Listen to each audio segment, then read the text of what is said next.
Jaya Nityananda Jaya Dvaita Chandra Jaya Gaura Bhakta Vrinda Jaya Jaya Sri Caitanya Jaya Nityananda Jaya Dvaita Chandra Jaya Gaura Bhakta Vrinda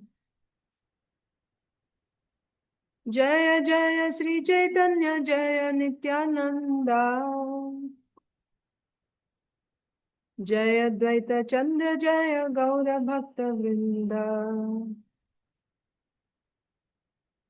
Sri Chaitanya Charitamrit ki Jai Srila Krishnadas Kaviraj Goswami ki Jai Srila Prabhupada ki Jai Samaveta Gaur Bhakta Vrinda ki Jai Om Ajnanatirmirandhasya Jnananjana Salakaya Chakshurunmilitam Yena Tasmai Sri Gurave Namaha Sri Chaitanya Manobhishtam Sthapitam Yena Bhutale Swayam Rupaha Kada Mahim Dadati Swapadantikam Nama Om Vishnupadaya Krishna Preshthaya Bhutale Srimate Bhakti Vedanta Swami Niti Namne Namaste Saraswate Deve Gauravani Pracharine Nirvishesha Shunyavadi Paschatya Deshatarine Jai Sri Krishna Chaitanya Prabhu Nityananda Sri Advaita Gadadhar Sri Vasadi Gaur Bhakta Vrinda Hare Krishna Krishna Krishna Hare Hare Hare Ram Ram Ram Hare Hare Hare Krishna, dear devotees. I welcome you to today's Sri Chaitanya Charitamrita reading discussion.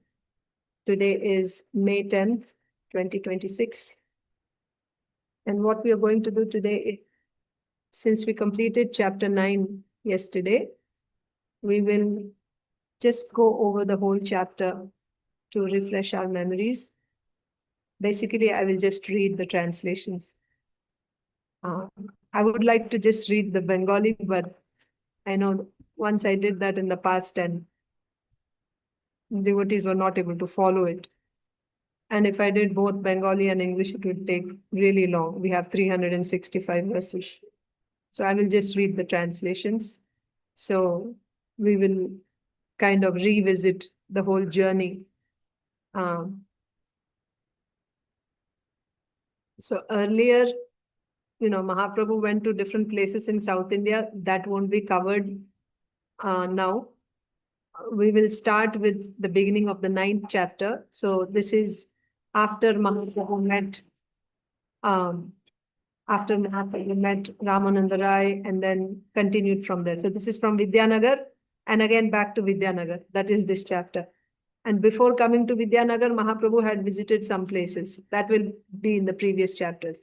What we can do is maybe I'll just quickly read the summaries of the last couple of chapters. That way you get...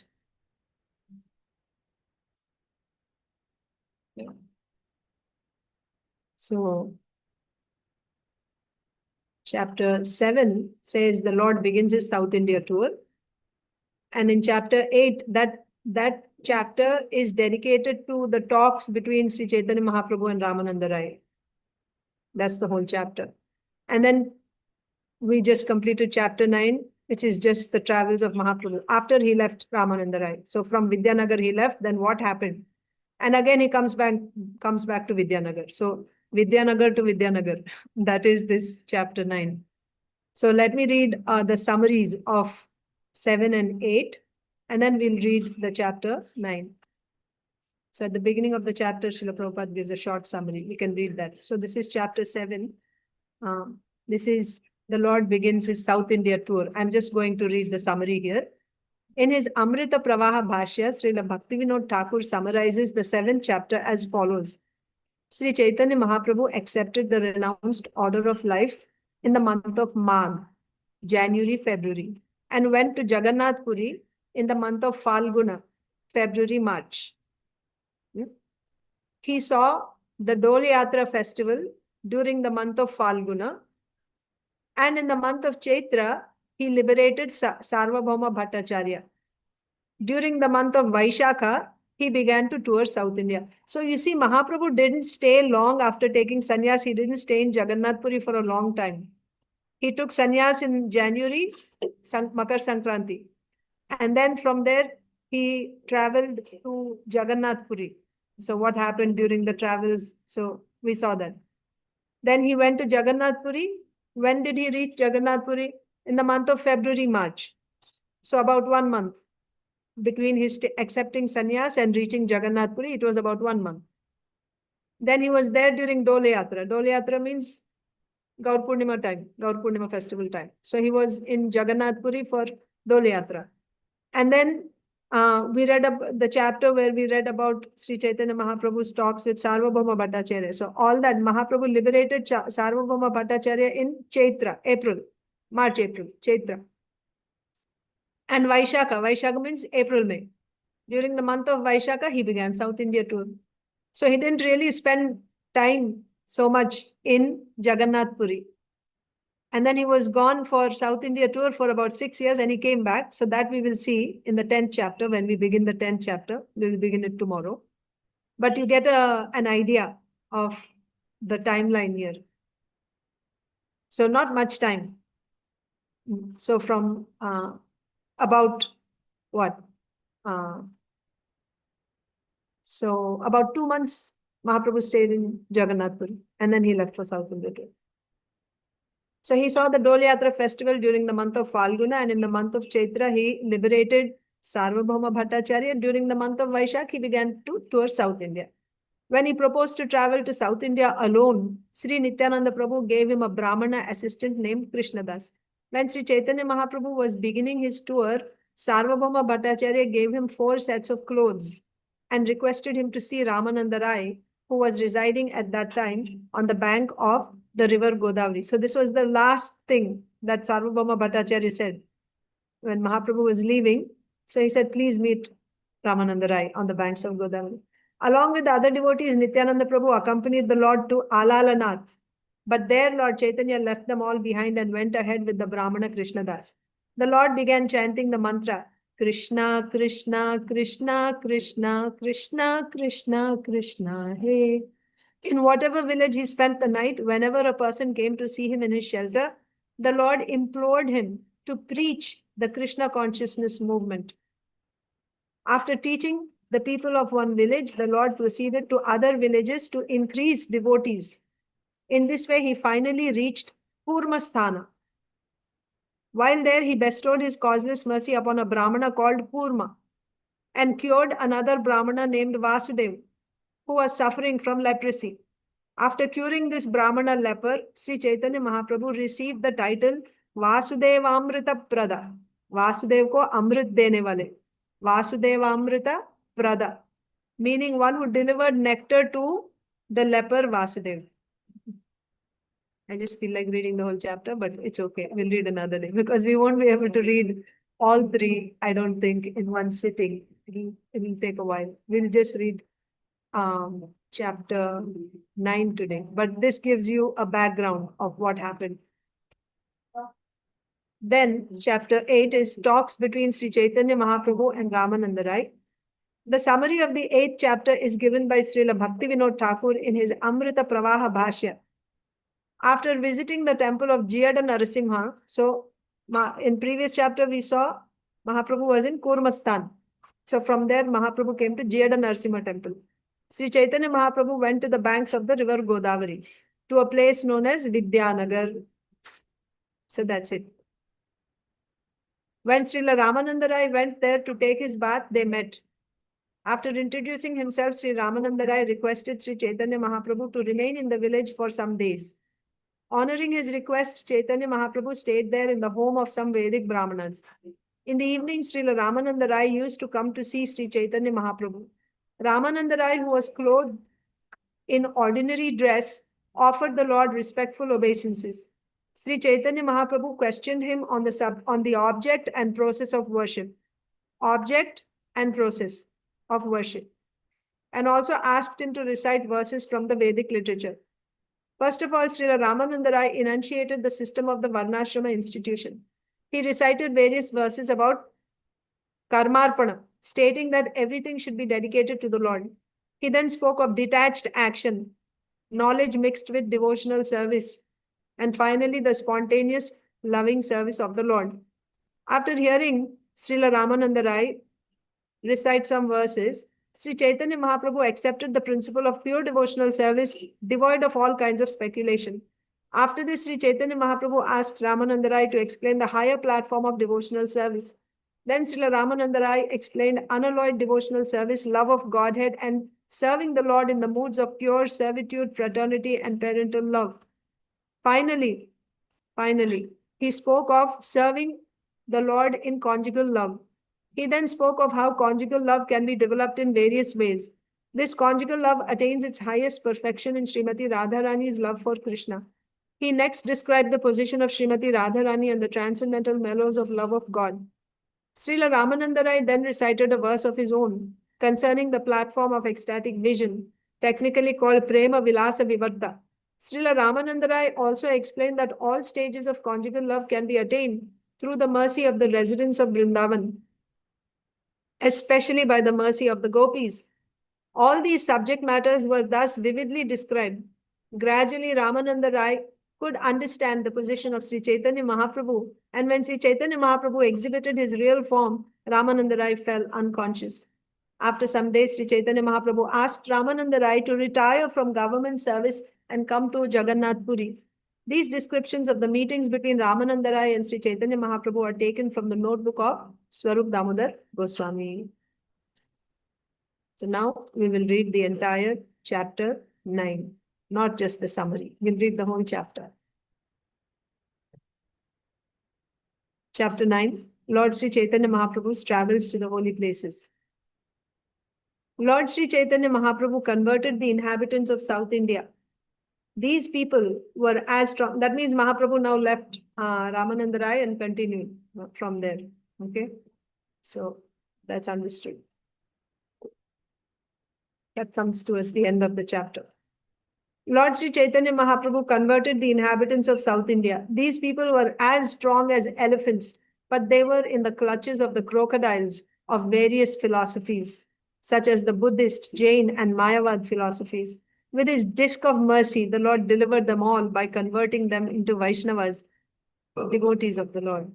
A disc of mercy, because the way Lord Hari with his Sudarshan Chakra cut off the crocodile that was holding on to the foot of Gajendra, like that. Sri Chaitanya Mahaprabhu with his Sudarshan Chakra, but what type of Sudarshan Chakra? Of mercy.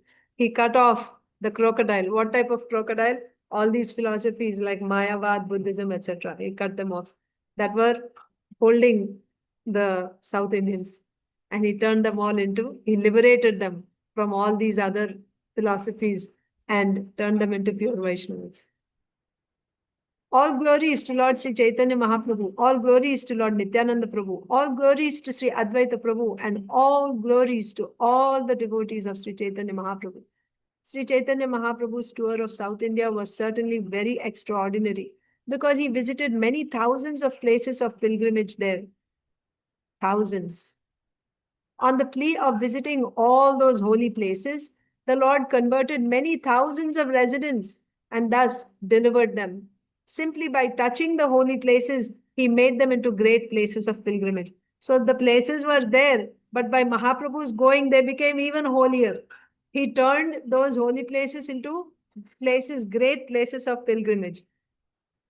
I cannot chronologically record all the places of pilgrimage visited by Lord Sri Chaitanya Mahaprabhu. I can only summarize everything by saying that the Lord visited all holy places, right and left, coming and going. So, even whatever we read in this chapter, it's not the complete list of all the places visited by Sri Chaitanya Mahaprabhu. But in essence, Srila Krishnadas Kaviraj Goswami is saying that to summarize everything, he's summarizing, saying that the Lord visited all holy places, right and left. That means he went to South India. South India is like this, right? Peninsula, the southern peninsula of India. So he went down from our right side, right? If you're looking at the map, then you're right. He went down, and then he came up from the left. And once again went and joined on the right, right? Came back to Vidyanagar, like that. He went down and he came up. And while going down and coming up, he covered all the places, all the holy places. But all the holy places are not mentioned here because Srila Krishnadas Kaviraj Goswami says it's not possible. So many. Because it is impossible for me to record all these places in chronological order, that too in order. It's impossible. I will simply make a token gesture of recording them. Just like he says at the end of the chapter, like from the shore of the sea, he's just touching the waters, he says, like that. So I'm just going to record, a token. I'm making a token gesture of recording them. As previously stated, all the residents of the villages visited by Lord Chaitanya Mahaprabhu became Vaishnavas. All the residents of any village that Mahaprabhu visited, all the residents turned into Vaishnavas and began to chant Hari and Krishna. In this way, in all the villages visited by the Lord, everyone became a Vaishnava, a devotee. In South India, there were many types of people. Some were philosophical speculators. You know what you can do? As I'm reading, just you can jot down important sequence, like Mahaprabhu meets the Buddhists or Mahaprabhu meets, the Advaita school members, then Tattvavadi philosophers, like that. So just because this you will get from your study only. Don't expect someone else to do that work for you. So in South India, what is the order? What happened? Just one word, you can just write first this, like that, just for your meditation. I won't be able to do it now because I'm reading. I will do it after I finish reading. I will hear and maybe I'll write down. Or if you write down, you can share with me. Okay. So in South India, there were many types of people. Some were philosophical speculators and some were fruitive workers. But in any case, there were innumerable non-devotees. They were already there when Mahaprabhu went. Some were philosophical speculators. That means some were jnanis, some were karmis. And many, many non-devotees. Right? They were all non-devotees only. Karmis, jnanis, you don't call them devotees. By the influence of Sri Chaitanya Mahaprabhu, all these people abandoned their own opinions and became Vaishnavas, devotees of Krishna. At the time, all the South Indian Vaishnavas were worshippers of Lord Ramchandra. So, even if there were devotees, the devotees were all worshippers of Lord Ramchandra. Nobody was worshipping Krishna. And some were Tattvavadis and some were followers of Ramanujacharya. So, who were the Vaishnavas that resided in South India at the time? They were either followers of Ramanujacharya or Tattvavadis. They were all worshippers of Lord Ramchandra, he said. After meeting Sri Chaitanya Mahaprabhu, all those different Vaishnavas became devotees of Krishna and began chanting the Hare Krishna Mahamantra. O Lord Ramchandra, descendant of Maharaj Raghu, kindly protect me. O Lord Krishna, killer of the Keshi demon, kindly protect me. This is what Mahaprabhu is chanting. Rama Raghava, Rama Raghava, Rama Raghava Rakshama. Krishna Keshava, Krishna Keshava, Krishna Keshava Pahimam. While walking on the road, Sri Chaitanya Mahaprabhu used to chant this Rama Raghava mantra. Chanting in this way, he arrived at the banks of the Gautami Ganga and took his bath there. So where did Mahaprabhu come? He came to the banks of Gautami Ganga and took his bath. Sri Chaitanya Mahaprabhu then went to Mallikarjuna Tirtha and saw the deity of Lord Shiva. So Mallikarjuna is Lord Shiva. So Mahaprabhu came to Mallikarjuna Tirtha and saw the deity of Lord Shiva there. He also induced all the people to chant the Hare Krishna Mahamantra. So they were worshippers of Lord Shiva and he induced everyone to chant the Hare Krishna Mahamantra. There he saw Lord Mahadev, Shiva, the servant of Lord Ram. He then went to Ahobala Narsimha. After Mallikarjuna Tirtha, Ahobala Narsimha. Upon seeing the Ahobala Narasimha deity, Lord Chaitanya Mahaprabhu offered many prayers unto the Lord. He then went to Siddhavata, where he saw the deity of Ramchandra, the Lord of Sita Devi. Siddhavata is Lord Ramchandra, Sita Ram. Lord Ramchandra, the Lord of Sita Devi. Okay? So Gautami Ganga, then Mallikarjuna Tirtha, then Ahobala Narasimha, and then Siddhavata. Upon seeing the deity of Lord Ramchandra, the descendant of King Raghu, the Lord offered his prayers and obeisances. Then a Brahmana invited the Lord to take lunch. So where is this taking place? At Siddhavata. What is the deity at Siddhavata? Lord Ramchandra, the Lord of Sita Devi. So there Mahaprabhu was invited by a Brahmana to take lunch. That Brahmana constantly chanted the holy name of Ramchandra. Indeed, but for chanting Lord Ramchandra's holy name, that Brahmana did not speak a word. That day, Lord Caitanya remained there and accepted prasadam at his house. After bestowing mercy upon him in this way, the Lord proceeded ahead.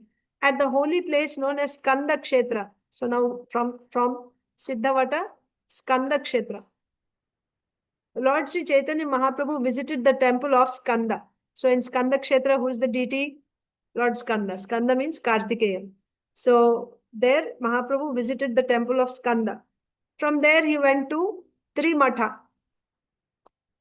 Trimatha, where he saw the Vishnu deity Trivikrama. Trivikrama is Lord Vishnu's form. Chaturbhuja form. So Trimatha, there he took darshan of Trivikram. So from Siddhavata, Skanda Kshetra. In Skanda Kshetra, darshan of Lord Skanda. Skanda means Kartikeya. And then came to Trimatha. At Trimatha, Trivikram. Darshan of Vishnu deity Trivikram. After visiting the temple of Trivikram, the Lord returned to Siddhavata. So he came to Trimatha, and then went back to Siddhavata. Returned to Siddhavata, where he again visited the house of the Brahmana who was now constantly chanting the Hare Krishna Mahamantra. That Brahmana earlier was chanting the names of Lord Ramchandra constantly. Now when Sri Chaitanya Mahaprabhu went back, not too far, from Siddhavata he went to Trimatha, and from Trimatha he went back to Siddhavata. And once again met the same Brahmana, but now there was a change. He's chanting Hare Krishna Mahamantra. After finishing his lunch there, Chaitanya Mahaprabhu asked the Brahmana, "My dear friend, kindly tell me what your position is now. Formerly, you were constantly chanting the holy name of Lord Ram. Why are you now constantly chanting the holy name of Krishna?" The Brahmana replied, "This is all due to your influence, sir. After seeing you, I have lost my lifelong practice. From my childhood, I have been chanting the holy name of Lord Ramchandra. But upon seeing you, I chanted the holy name of Lord Krishna just once. Since then, the holy name of Krishna has been tightly fixed upon my tongue. Indeed, since I have been chanting the holy name of Krishna, the holy name of Lord Ramchandra has gone far away. From my childhood, I have been collecting the glories of the holy name from revealed scriptures." That means it was his hobby, right? From childhood, he loved to collect any verses from Shastra, which is glorifying the holy name. We have a book called The Art of Chanting Hare Krishna by His Holiness Mahanidhi Swami Maharaj. So there you will find many verses from Shastra which are glorifying the holy name. So like this Brahmana used to collect verses from childhood. It was his hobby to collect verses from Shastra which are glorifying the holy name. "From my childhood, I have been collecting the glories of the holy name from revealed scriptures. The supreme absolute truth is called Rama because the transcendentalists take pleasure in the unlimited true pleasure of spiritual existence." So these are all verses from Shastras glorifying the holy name. So holy name means holy name of Lord Rama, holy name of Krishna, holy name of Lord Vishnu, like this. So these are the verses that he collected. The supreme absolute truth is called Rama because the transcendentalists take pleasure in the unlimited true pleasure of spiritual existence. So that means absolute truth is called Rama. The word Krish is the attractive feature of the Lord's existence, and Na means spiritual pleasure. When the verb Krish is added to the affix Na, it becomes Krishna, which indicates the absolute truth. So these are all verses about the glory of the holy name. As far as the holy names of Rama and Krishna are concerned, they are on an equal level. But for further advancement, we receive some specific information from the revealed scriptures. Lord Shiva addressed his wife Durga, "O Varanana, I chant the holy name of Rama, Rama, Rama, and thus enjoy this beautiful sound. This holy name of Ramchandra is equal to 1000 holy names of Lord Vishnu. The pious results derived from chanting the 1000 holy names of Vishnu 3 times can be attained by only one utterance of the holy name of Krishna. That means if you chant Vishnu's names 1000 times, that equals chanting the name of Rama once. And if you chanted the name of Rama 3 times, that gives, you get the same benefit by chanting Krishna's name once. That means once you chant Krishna, it equals 3000 times chanting the names of Vishnu. According to the statement of the Shastras, the glories of the holy name of Krishna are unlimited. So what is the point he is making here? I've been collecting all these glories of the holy name from childhood. That means from these glories, he could understand the glory of chanting Krishna Nam. You chant Krishna Nam once, it is more powerful. Because once you chant Krishna Nam, it equals chanting 3000 names of Vishnu or 3 names of Lord Ramchandra. He knew this by studying Shastra. Still, I could not chant his holy name. Even though he knew the glory of chanting Krishna Nam, he could not chant Krishna Nam. Please hear the reason for this. My worshipable Lord has been Lord Ramchandra, and by chanting his holy name, I received happiness. But I received such happiness, because I received such happiness, I chanted the holy name of Lord Ram day and night.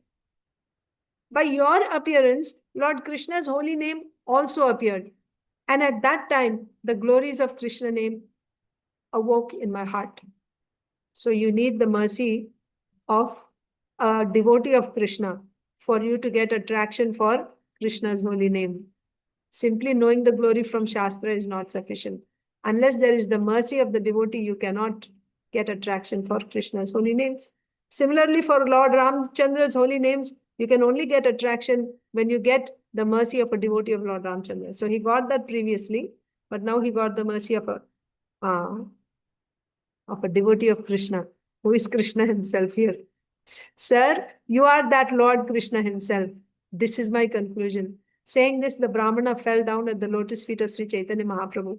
After showing mercy to the Brahmana, Lord Sri Caitanya Mahaprabhu left the next day and arrived at Vriddha Kashi. So, Siddhavata to Skandakshetra, Skandakshetra back to Siddhavata. From Siddhavata now Vriddha Kashi, where he visited the temple of Lord Shiva. Sri Chaitanya Mahaprabhu then left Vriddhakashi and proceeded further. In one village, he saw that most of the residents were Brahmanas and took his rest there. So from Vriddhakashi, Mahaprabhu came to a village where most of them were Brahmanas. Due to the influence of Lord Chaitanya Mahaprabhu, many millions of men came just to see him. They came to that village to see Mahaprabhu. Indeed, the assembly being unlimited, its members could not be counted. The Lord's bodily features were very beautiful, and in addition, he was always in the ecstasy of love of Godhead. Simply by seeing him, everyone began chanting the holy name of Krishna, and thus everyone became a Vaishnava devotee just by seeing Mahaprabhu. What does Mahaprabhu do? He's in ecstasy of love of Godhead all the time. He's chanting the names of Krishna. Simply, and he's extremely beautiful. He's Krishna himself. Can you imagine? No, we cannot imagine. But he's so beautiful and who is in love of Krishna. So simply by seeing him, people would just transform. They would just become Vaishnava devotees. There are many kinds of philosophers. Some are logicians who follow Gautama and Kanada. Nyaya, Nayayikas, they're called, following logicians who follow Gautama and Kanada. Some follow the Mimamsa philosophy of Jaimini. Jaimini. Mimamsa philosophers means fruitive workers, just work is worship. That's their philosophy. Some follow the Mayavad philosophy of Shankaracharya, and others follow Kapila's Sankhya philosophy or the mystic yoga system of Patanjali.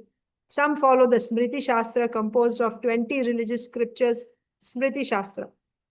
Smritis, the Puranas like that. Smriti Shastras composed of 20 religious scriptures, and others follow the Puranas and Tantra Shastra. So Smriti Shastra is different apparently. Smriti Shastra composed of 20 religious scriptures, and others follow Puranas and the Tantra Shastra. In this way, there are many different types of philosophers. All of these adherents of various scriptures were ready to present the conclusions of their respective scriptures But Sri Chaitanya Mahaprabhu broke all their opinions to pieces, of course, based on Shastra, and established his own cult of bhakti based on the Vedas, Vedanta, and Brahma Sutra, and the philosophy of Achintya Bheda Bheda Tattva. So, not that simply by his influence people were turning, but there were also these tough, philosophers, the logicians, the Mayavadis, like that, even the atheists, voidists. So it's not that simply by his influence is transforming. He was also defeating them in debate based on Shastra. Sri Chaitanya Mahaprabhu established the devotional cult everywhere. No one could defeat him. Being thus defeated by Lord Sri Chaitanya Mahaprabhu, all these philosophers and their followers entered into his cult. In this way, Lord Chaitanya made South India into a country of Vaishnavas. So where did this take place? Now we are talking specifically about this village, which consisted of mostly Brahmanas or only Brahmanas. Mahaprabhu is staying there, and people were coming to see him, and there he is debating also. So many in South India, there were different types of philosophers, and Mahaprabhu would debate with them, and he would completely defeat them. And being defeated, they would accept Vaishnavism, right? They would all become Vaishnava devotees. In this way, Lord Chaitanya made South India into a country of Vaishnavas. When the non-believers heard of the erudition of Sri Chaitanya Mahaprabhu, they came to him with great pride, bringing their disciples with them. Some non-believers, here we are talking of the Buddhists. One of them was a leader of the Buddhist cult and was a very learned scholar. To establish the 9 philosophical conclusions of Buddhism, he came before the Lord and began to speak. The Buddhist leader. Okay, so that's the next in order. There's a discussion or a debate between the Buddhist leader and Sri Chaitanya Mahaprabhu. Although the Buddhists are unfit for discussion and should not be seen by Vaishnavas, Chaitanya Mahaprabhu spoke to them just to decrease their false pride. The scriptures of the Buddhist cult are chiefly based on argument and logic, and they contain 9 chief principles. Because Sri Chaitanya Mahaprabhu defeated the Buddhists in their argument, they could not establish their cult. That means Sri Chaitanya Mahaprabhu, now what is their basis of argument? When there is a debate, there has to be a pramana on which basis you are debating. So for them, their basis is logic. So here Mahaprabhu didn't use Shastra. He also used logic to defeat them, and he defeated them. The teacher of the Buddhist cult set forth the 9 principles, but Sri Chaitanya Mahaprabhu broke them to pieces with his strong logic. Kya soch rahe Chaitanya Mahaprabhu ko? As Nimai Pandit, he was always, debating and defeating even the most powerful logicians.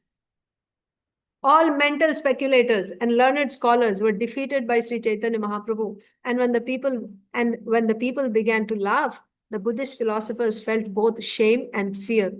The Buddhists could understand that Lord Sri Chaitanya Mahaprabhu was a Vaishnava, and they returned home very unhappy. Later, however, they began to plot against the Lord. Having made their plot, the Buddhists brought a plate of untouchable food before Lord Sri Chaitanya Mahaprabhu and called it Mahaprasad. So they brought some sort of meat or something, and they said, this is Mahaprasad of the Lord, and they offered it to Sri Chaitanya Mahaprabhu on a large plate.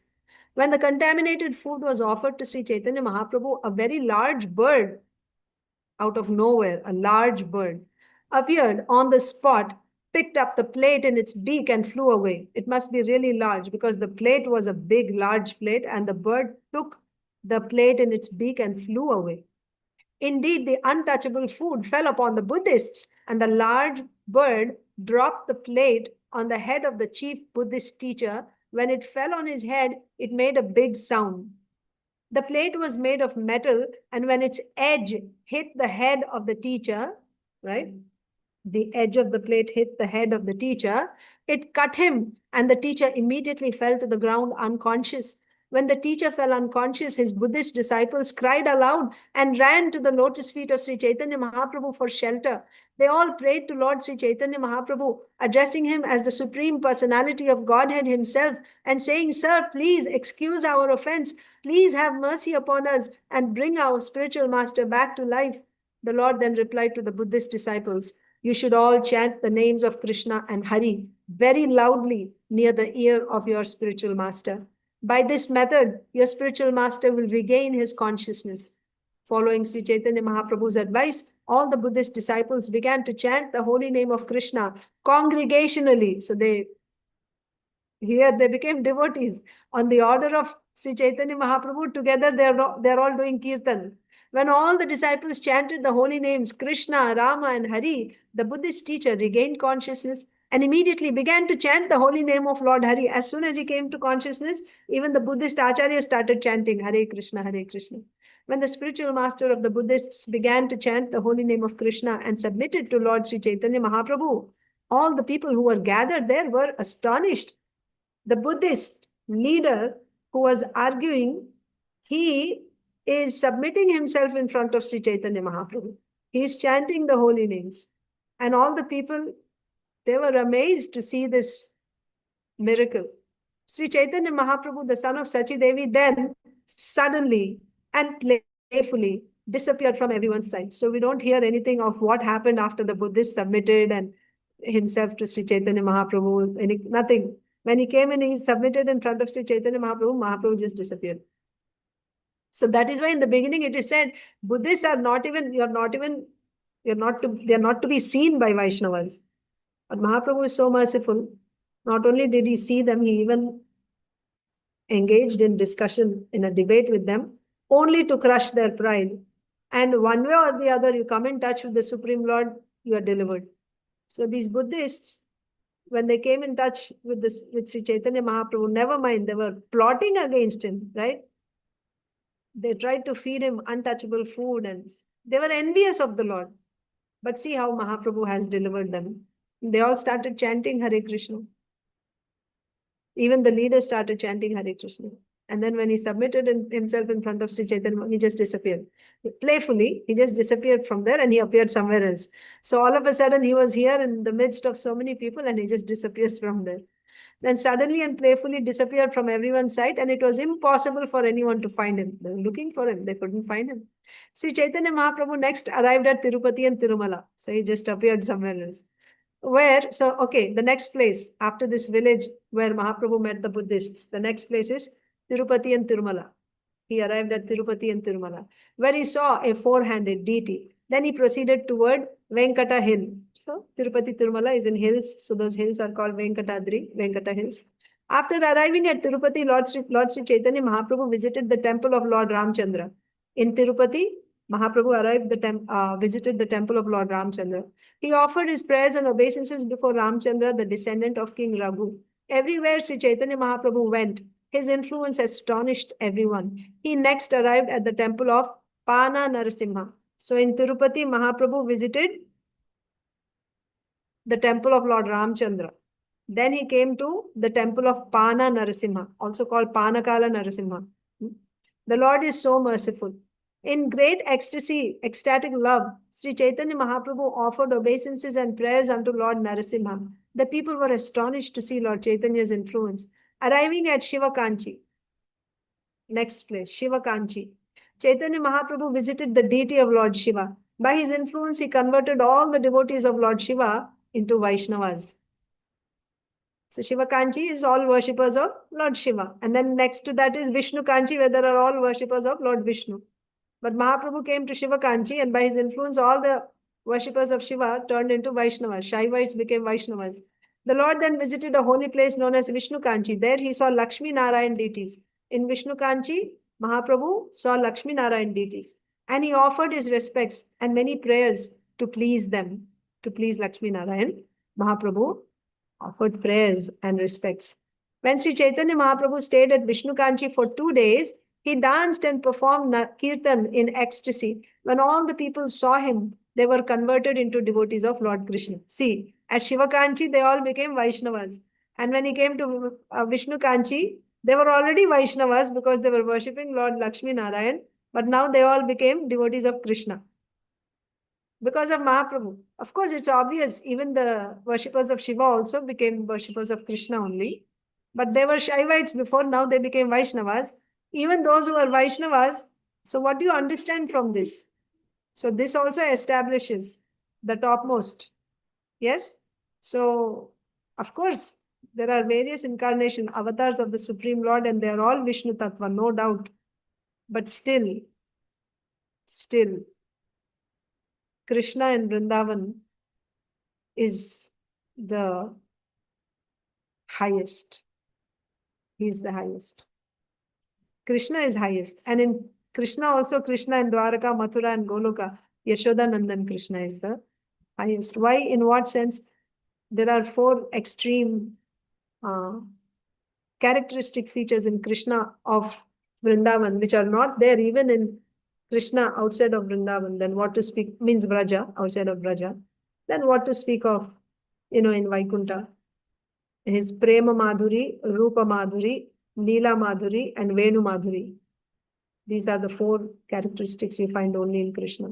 So even though they were all devotees of Lord Lakshmi Narayan, by Mahaprabhu's influence, now they all became devotees of Krishna. When Sri Caitanya Mahaprabhu stayed at Vishnu Kanchi for 2 days, he danced and performed kirtan in ecstasy. When all the people saw him, they were converted into devotees of Lord Krishna. After visiting Trimalaya, I think is Tirumala, Trimalaya, Chaitanya Mahaprabhu went to see Trikalahasti, Trimalaya. After visiting Trimalaya, he went to Trikalahasti. There he saw Lord Shiva and offered him all respects and obeisances. At Pakshi Tirtha, after Trikalahasti, it's also called Sri Kalahasti, Trikalahasti. Then Pakshi Tirtha. At Pakshi Tirtha, Lord Sri Chaitanya Mahaprabhu visited the temple of Lord Shiva. Then he went to Vriddha Kola, place of pilgrimage. About Pakshi Tirtha, if you remember, it is said every day 2 large birds would come and take prasadam from the pujari every day.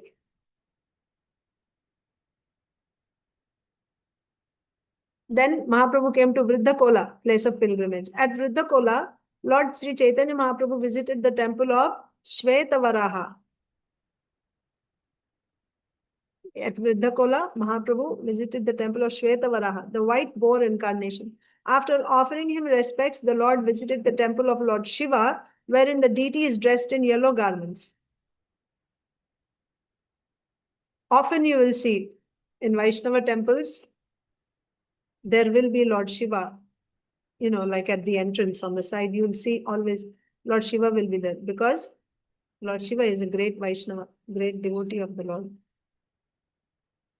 So at Vriddhakola also, you see, there's also a temple of Lord Shiva wherein the deity is dressed in yellow garments. After visiting the temple of Shiali Bhairavi, remember about Shiali Bhairavi? We read at the end of the chapter, towards the end of the chapter. Shiali Bhairavi, you think is a form of goddess Durga, but Chaitanya Mahaprabhu was actually visiting Varahadev, Bhu Varaha. That means Varahadev and Bhumi Devi. After visiting the temple of Shiali Bhairavi, a form of the goddess Durga, Sri Chaitanya Mahaprabhu, the son of Mother Sachi, went to the bank of the river Kaveri. Now where did Mahaprabhu come? He came to Kaveri. The Lord then visited a place known as Go Samaj, where he saw Lord Shiva's temple. Go Samaj. He then arrived at Vedavana, where he saw another deity of Lord Shiva and offered him prayers. He came to Go Samaj and then Vedavana. Both are Lord Shiva's temples. And Mahaprabhu offered prayers. So we saw how a Vaishnava sees. When he sees the demigods, how he sees. We saw that towards the end of this chapter. Yesterday we discussed. So he then arrived at Vedavana, where he saw another deity of Lord Shiva and offered him prayers. Seeing the Shiva deity named Amrita Linga, Lord Chaitanya Mahaprabhu offered his obeisances. Thus, he visited all the temples of Lord Shiva and converted the devotees of Lord Shiva into Vaishnavas. At Devasthana, Chaitanya Mahaprabhu visited the temple of Lord Vishnu. At Devasthana, Mahaprabhu visited the temple of Lord Vishnu, and there he talked with the Vaishnavas in the disciplic succession of Ramanujacharya. These Vaishnavas are known as Sri Vaishnavas. Devasthan. They are in the disciplic succession of Ramanujacharya. They are called Sri Vaishnavas. At Kumbhakarna Kapala, Sri Chaitanya Mahaprabhu saw a great lake, and then the holy place named Shiva Kshetra, where a temple of Lord Shiva is located. So Mahaprabhu came to Kumbhakarna Kapala. And there he saw a great lake, and then the holy place named Shiva Kshetra. Then from there, from Kumbhakarna Kapala, a holy place named Shiva Kshetra, where there is a deity of Lord Shiva. After visiting the holy place named Shiva Kshetra, Chaitanya Mahaprabhu arrived at Papanashana, and there saw the temple of Lord Vishnu, Papanashana. Then he finally reached Sri Ranga Kshetra. After bathing in the river Kaveri, Sri Chaitanya Mahaprabhu saw the temple of Ranganath. So at Sri Ranga Kshetra, who is the deity? Lord Ranganath. And Sri Ranga Kshetra is on the banks of river Kaveri. After bathing in the river Kaveri, Sri Chaitanya Mahaprabhu saw the temple of Ranganath and offered his ardent prayers and obeisances. Thus, he felt himself successful. In the temple of Ranganath, Sri Chaitanya Mahaprabhu chanted and danced in ecstatic love of Godhead. Seeing his performance, everyone was struck with wonder. A Vaishnava known as Venkata Bhatta then invited Sri Chaitanya Mahaprabhu to his home with great respect. Sri Venkata Bhatta took Sri Chaitanya Mahaprabhu to his home. After he washed the Lord's feet, all the members of his family drank the water. After offering lunch to the Lord, Venkata Bhatta submitted that the period of Chaturmasya had already arrived. Venkat Bhatta said, "Please be merciful to me and stay at my house during Chaturmasya.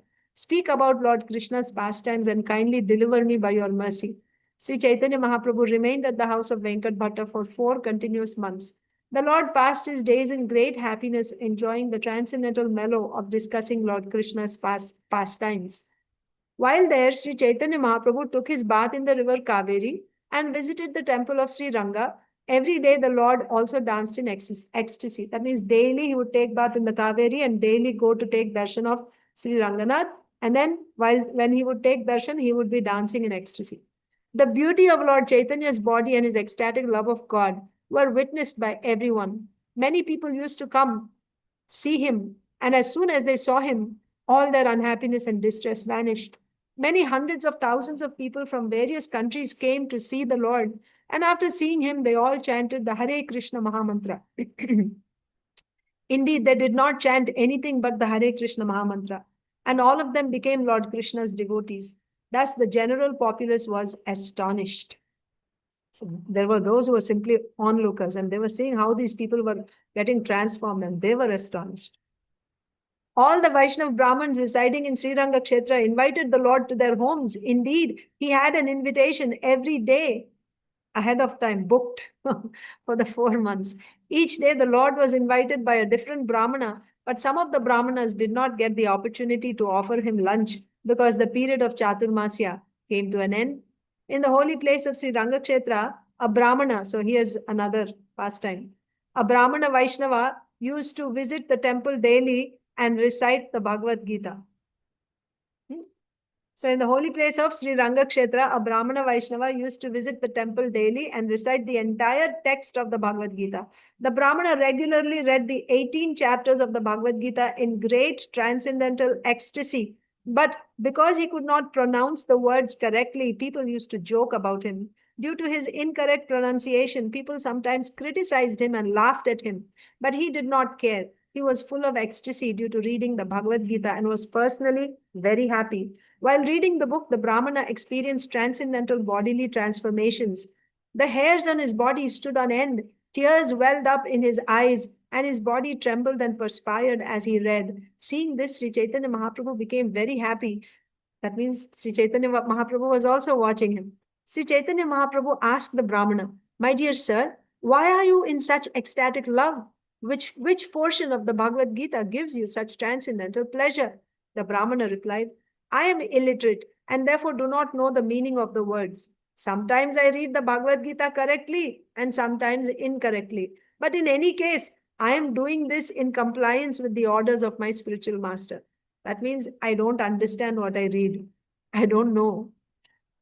And I'm illiterate. I don't know reading and writing. So sometimes I read correctly something and sometimes I don't. And I don't understand the words. But I'm doing this because my Guru Maharaj ordered me. The Brahman continued, "Actually, I only see Lord Krishna sitting on a chariot as Arjun's charioteer. Taking the reins in his hands, he appears very beautiful and blackish. While seeing Lord Krishna sitting in a chariot and instructing Arjun, I am filled with ecstatic happiness. As long as I read the Bhagavad Gita, I simply see the Lord's beautiful features. It is for this reason that I am reading the Bhagavad Gita, and my mind cannot be distracted from this. That means when he opens Bhagavad Gita, he's seeing Krishna and Arjun, Krishna sitting on the chariot of Arjun, and therefore he cannot put down the Bhagavad Gita, because if he does, while he's reading, he's seeing Krishna and Arjun there, and he sees Krishna instructing Arjun. So when he stops reading, then he doesn't get that darshan.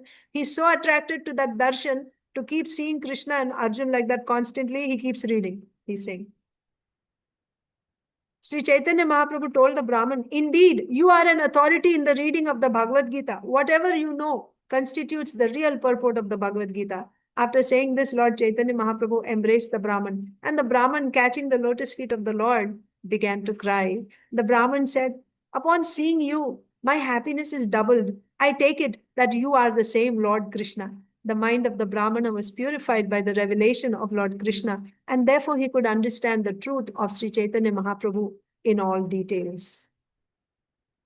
Sri Chaitanya Mahaprabhu then taught the Brahmana very thoroughly. So it is not that if you know Krishna automatically, it is not that if you are worshipping Krishna, if you are a worshipper of Krishna, automatically you will also understand Sri Chaitanya Mahaprabhu. No, that's even higher. You see, how many people know about Radha Krishna? Even those who worship Krishna, it is not that they all know Srimati Radharani and her position as the internal energy and as the supreme goddess of, love. They don't understand this. But here, because this Brahmana's mind was purified by worshipping Krishna, and now he received the mercy of Sri Chaitanya Mahaprabhu. That's why he's able to understand. Sri Chaitanya Mahaprabhu then, so here it is said, the mind of the Brahmana was purified by the revelation of Lord Krishna. He experienced Lord Krishna. And therefore he could understand the truth of Sri Chaitanya Mahaprabhu in all details, Sri Chaitanya Mahaprabhu then taught the Brahmana very thoroughly and requested him not to disclose the fact that he was Lord Krishna himself. So now Mahaprabhu taught him Bhagavad Gita thoroughly. He was reading all these days and he experienced Krishna also. But now Mahaprabhu also taught him even, I guess, higher details. But also he requested him not to disclose the fact that he was Lord Krishna himself. That Brahmana became a great devotee of Sri Chaitanya Mahaprabhu, and for 4 continuous months he did not give up the Lord's company. What I'm thinking is, because it is still, we are only in 107, we can do part 2 tomorrow. We'll finish this section. Okay. That Brahmana became a great devotee of Sri Chaitanya Mahaprabhu, and for 4 continuous months he did not give up the Lord's company. Sri Chaitanya Mahaprabhu remained at the house of Venkat Bhatta and constantly talked with him about Lord Krishna. In this way, he was very happy. Yes. Being a Vaishnava in the Ramanuja Sampradaya, now starts another episode. So we just read about the Brahmana who recited Bhagavad Gita every day. Now the next episode is the conversation between Sri Chaitanya Mahaprabhu and Venkat Bhatta. Being a Vaishnava in Ramanuja Sampradaya, Venkat Bhatta worshipped the deities of Lakshmi and Narayan. Seeing his pure devotion, Sri Chaitanya Mahaprabhu... It is still Sri Rangashetra, right? Yes. Still in Sri Rangashetra.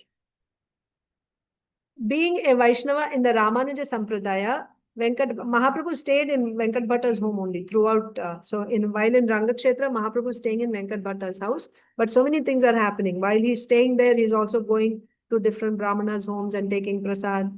And also, he goes to the temple every morning. He takes bath in the Kaveri. So all this is happening while he's staying at Venkat Bhatta's house. So his meeting with this Brahmana also happened while Mahaprabhu was staying in Venkat Bhatta's house. And then he's also talking Krishna Katha with Venkat Bhatta. That is also happening. And this particular episode is happening. Being a Vaishnava in the Ramanuja Sampradaya, Venkat Bhatta worshipped the deities of Lakshmi and Narayan. Seeing his pure devotion, Sri Chaitanya Mahaprabhu was very satisfied. Constantly associating with each other, Sri Chaitanya Mahaprabhu and Venkat Bhatta gradually developed a friendly relationship. What was the relationship between them?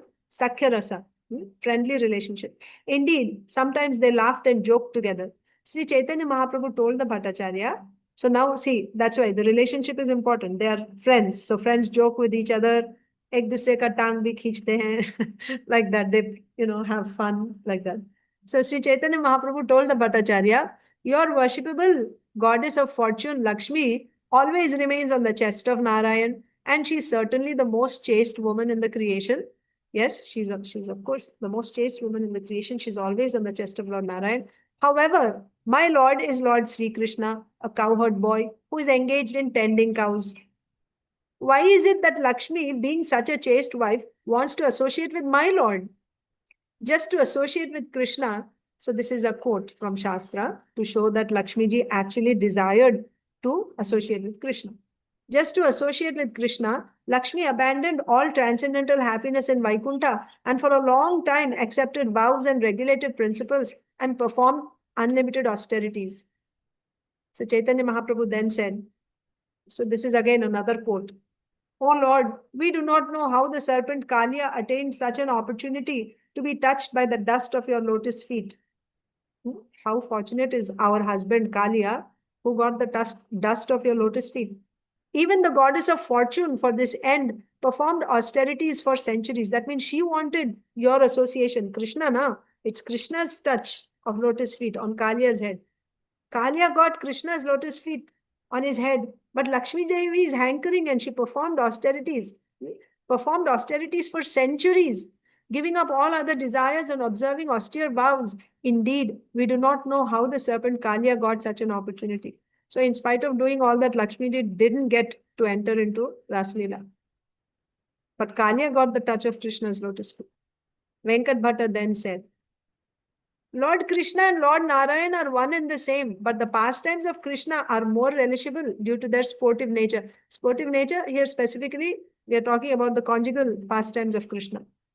Since Krishna and Narayan are the same personality, Lakshmi's association with Krishna does not break her vow of chastity.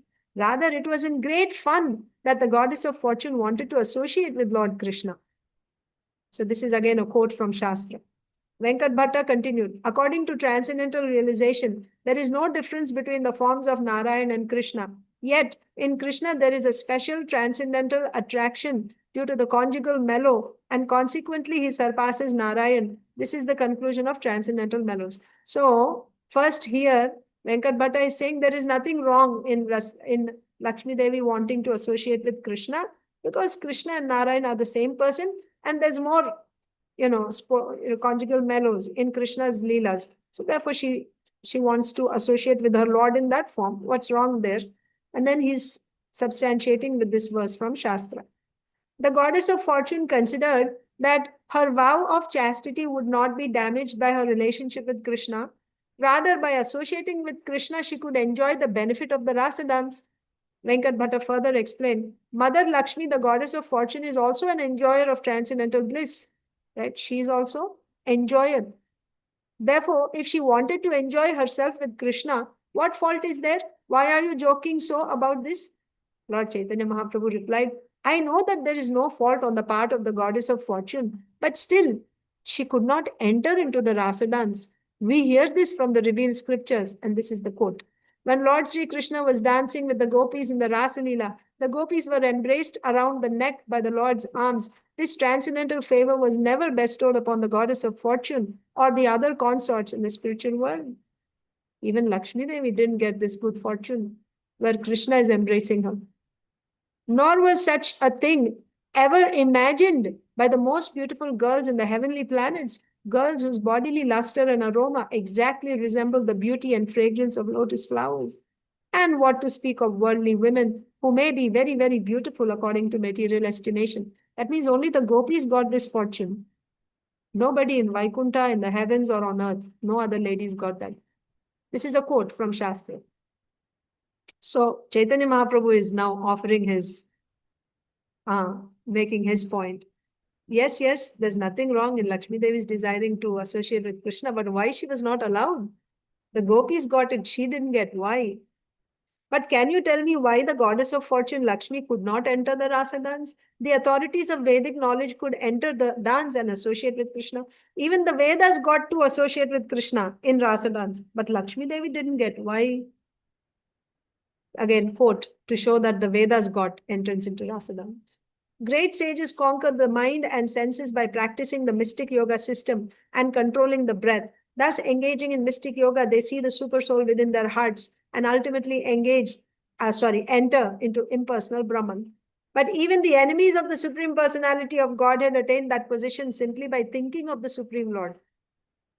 However, the damsels of Raja, the gopis, being attracted by the beauty of Krishna, simply wanted to embrace him and his arms, which are like serpents. Thus, the gopis ultimately tasted the nectar of the lotus feet of Krishna, of the Lord. Similarly, we Upanishads can also taste the nectar of his lotus feet by following in the footsteps of gopis. So, this verse is sung by the Vedas, personified. They are saying that the yogis, mystic yogis, after all that hard work, all they get is they go and merge into Brahman.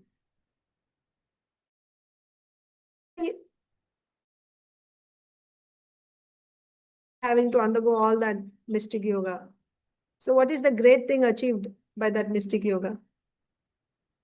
Enemies of Krishna get that. But the gopis, oh, they're so exalted. And they desire to embrace Krishna and Krishna's arms. And they got to taste the lotus feet of Krishna. So our role model is the gopis. We want to follow in the footsteps of gopis. Having been asked by Caitanya Mahaprabhu why the goddess of fortune could not enter into the rasa dance, whereas the authorities on Vedic knowledge could, Venkat Bhatta replied, I cannot enter into the mysteries of this behavior. Venkat Bhatta then said, I am an ordinary human being. Since my intelligence is very limited and I am easily agitated, my mind cannot enter within the deep ocean of the pastimes of the Lord. I am an ordinary human being. My intelligence is limited and easily agitated. So I cannot enter within the deep ocean of the pastimes of the Lord. You are the Supreme Personality of Godhead, Krishna himself. You know the purport of your activities, and the person whom you enlighten can also understand your pastimes. You know everything, and whoever you show your mercy, that person also can understand. The Lord replied, Lord Krishna has a special, so now Chaitanya Mahaprabhu is explaining the reason. Lord Krishna has a special characteristic. He attracts everyone's heart by the mellow of his personal conjugal love. What is the special characteristic of Krishna? He can attract everyone's heart by his conjugal rasa. Quote, by following in the footsteps of the inhabitants of the planet known as Vrajaloka or Goloka Vrindavan, one can attain the shelter of the lotus feet of Sri Krishna. However, in that planet, the inhabitants do not know that Lord Krishna is the Supreme Personality of Godhead. So if you want that love for Krishna, then you have to do Raganuga Bhakti. You have to follow in the footsteps of the residents of Goloka. And there, they don't see Krishna as the Supreme Lord. There, someone may accept him as a son and sometimes bind him to a grinding mortar. Someone else may accept him as an intimate friend and, attaining victory over him, playfully mount his shoulders.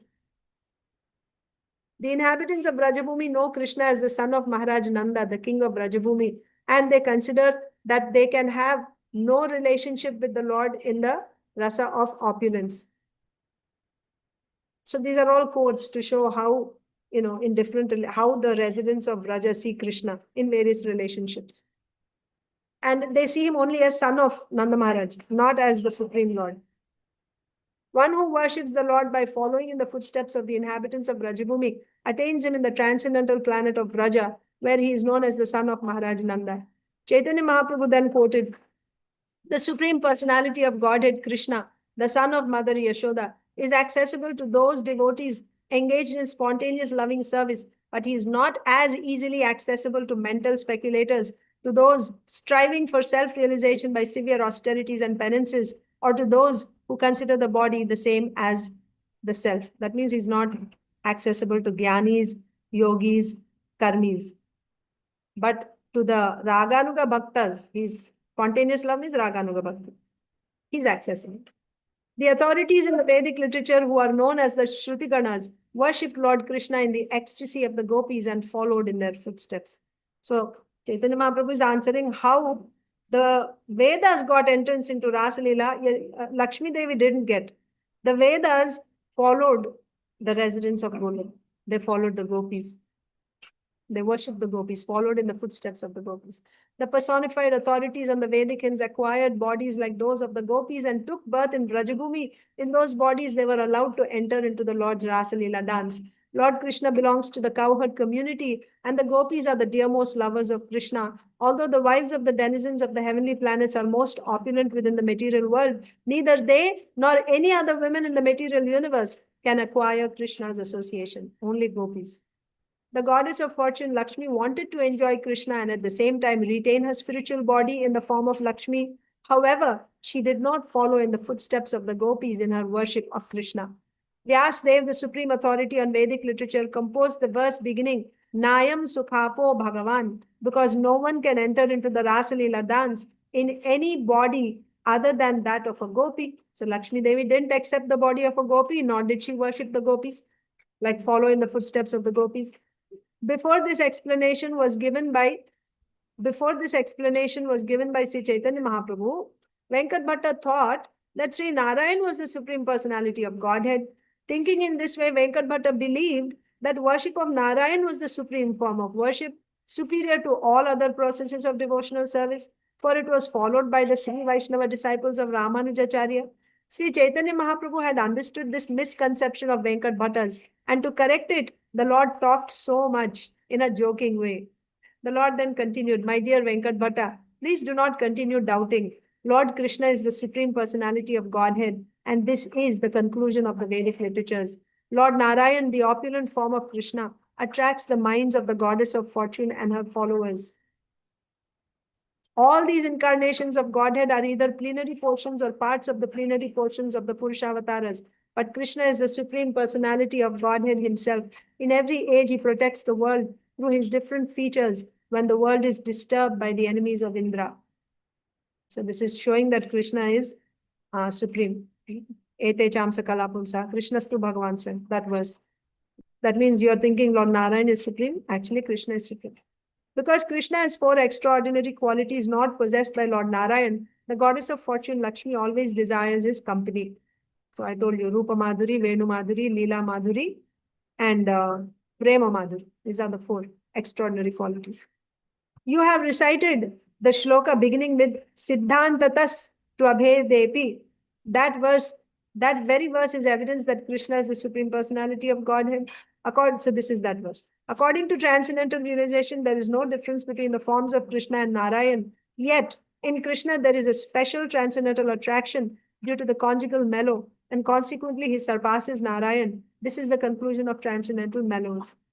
The supreme personality of Godhead Krishna attracts the mind of the goddess of fortune, but Lord Narayan cannot attract the minds of the gopis. This is another proof. Krishna is attracting Lakshmi Devi. Can Narayan attract gopis? No. So this also proves that Krishna is supreme. This proves the super excellence of Krishna. To say nothing of Lord Narayan personally, Lord Krishna himself appeared as Narayan. So this is not even Narayan, it is Krishna himself, but who came with four arms. Lord Krishna himself appeared as Narayan just to play a joke on the gopis. Although Krishna assumed the four-armed form of Narayan, he could not attract the serious attention of the gopis in ecstatic love. So this is the verse from Shastra. Once Lord Krishna playfully manifested himself as Narayan with four victorious hands and a very beautiful form. When the gopis saw this exalted form, however, their ecstatic feelings were crippled. A learned scholar therefore cannot understand the gopis' ecstatic feelings. That means being a learned scholar, it's not sufficient to be a learned scholar to understand the love of the gopis. Cannot understand the gopis' ecstatic feelings, which are firmly fixed upon the original form of Lord Krishna as the son of Nanda Maharaj. The wonderful feelings of the gopis in ecstatic Paramarasa with Krishna constitute the greatest mystery in spiritual life. In this way, Lord Sri Chaitanya Mahaprabhu deflated, जैसे balloon को deflate कर देते. When we are proud, that's why it is said puffed up, right? When we have pride, like puris puff up, like that, we also become puffed up when we have pride, that we are so great. So in this way, Lord Sri Chaitanya Mahaprabhu deflated the pride of Venkat Bhatta, but just to make him happy again, he spoke as follows. The Lord pacified Venkat Bhatta by saying, actually, whatever I have said is by way of jest. I was just joking. Now you can hear from me the conclusion of the Shastras. in which every Vaishnava devotee has firm faith. There is no difference between Lord Krishna and Lord Narayan, for they are of the same form. Similarly, there is no difference between the gopis and the goddess of fortune, for they also are of the same form. The goddess of fortune enjoys the association of Krishna through the gopis. That means Lakshmi Devi only in the form of gopi she is enjoying. Because Supreme Lakshmi Srimati Radharani, the gopis are expansions of Srimati Radharani. One should not differentiate between the forms of the Lord, for such a conception is offensive. There is no difference between the transcendental forms of the Lord. Different forms are manifested due to different attachments of different devotees. Actually, the Lord is one, but he appears in different forms just to satisfy his devotees. When the jewel known as Vaidurya touches various other materials, it appears to be separated into different colors, and consequently, its forms also appear differently. Similarly, according to the meditational ecstasy of the devotee, the Lord, who is known as Achyuta, the infallible one, appears in different forms, although he is essentially one. Venkat Bhatta then said, I am an ordinary fallen living entity, but you are Krishna, the Supreme Personality of Godhead Himself. The transcendental pastimes of the Lord are unfathomable, and I do not know anything about them. Whatever you say, I accept as the truth. What do I know? I know nothing. Whatever you say, I accept. I have been engaged in the service of Lakshmi Narayan, and it is due to their mercy that I have been able to see your lotus feet. Out of your causeless mercy, you have told me of the glories of Lord Krishna. No one can reach the end of the opulence, qualities, and forms of the Lord. Who can understand? Because of your mercy, you have revealed to me. Otherwise, who can understand? I can now understand that devotional service unto Lord Krishna is the supreme form of worship. Out of your causeless mercy, you have made my life successful simply by explaining the facts. After saying this, Venkat Bhatta fell down before the lotus feet of the Lord, and the Lord, out of his causeless mercy, embraced him. When the period of Chaturmasya was completed, Sri Caitanya Mahaprabhu took permission to leave from Venkat Bhatta, and after visiting Sri Ranga, he proceeded further toward southern India. Venkat Bhatta did not want to return home, but also wanted to go with the Lord. It was with great endeavor that Sri Chaitanya Mahaprabhu bade him farewell. When he did so, Venkat Bhatta fell down unconscious. Such are the pastimes of Lord Sri Chaitanya Mahaprabhu, the son of Mother Sachi, at Sri Ranga Kshetra. So maybe we'll begin from 166 in our next session, because it will take at least so much time, whatever we spend now, this much time, to read the other half of this chapter. We will read it in the next session. 166, and remember. Thank you so much. Sri Chaitanya Charitamrita ki jai. Sri Chaitanya Mahaprabhu ki jai. Srila Krishnadas Kaviraj Goswami ki jai. Srila Prabhupada ki jai. Samaveta Gaur Bhakta ki jai. Vancha Vanchakalpatarubhishya Kripa Sindhu Bhaivacha Patitam Pavan Vaishnavibhyo Namo Namaha. Ananta Pudaleshan. Thank you, Master. Thank you.